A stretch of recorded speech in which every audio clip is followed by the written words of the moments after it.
Қолға объем беретін бицепс қана емес. Трицепстің де өзіндік рөлі бар. Қаншалықты үлкен трицепс, соншалықты қолымызда үлкен болады. Сонымен кеттік. Канатты аламыз. Ең әдемі жаттығу. 2-3 артқа жасаймыз. Сәл тізені бүгеміз, сәл еңкейеміз. Мынау төменгі нүкте. Бастапқы нүкте. Мынау емес. Канатты ішке қарай тартамыз.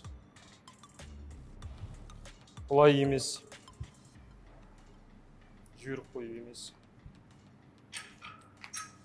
Тарттық, нүктені ұстадық, фиксация жасадық, қойдық.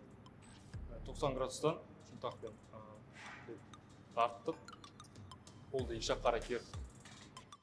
Тартқан кезде кереміз былай қарай. Сыртқа қарай.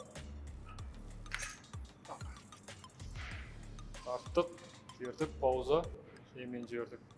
Тарттық, пауза, емен жердік.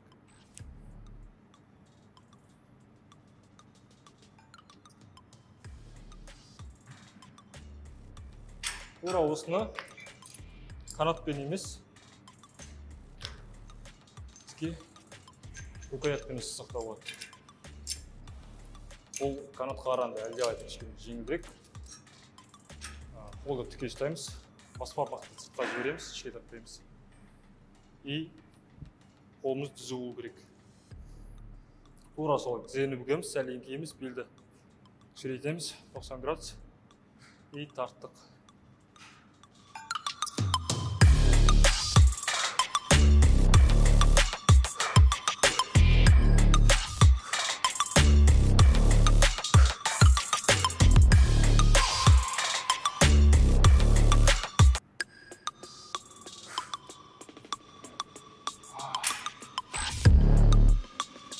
Кайф.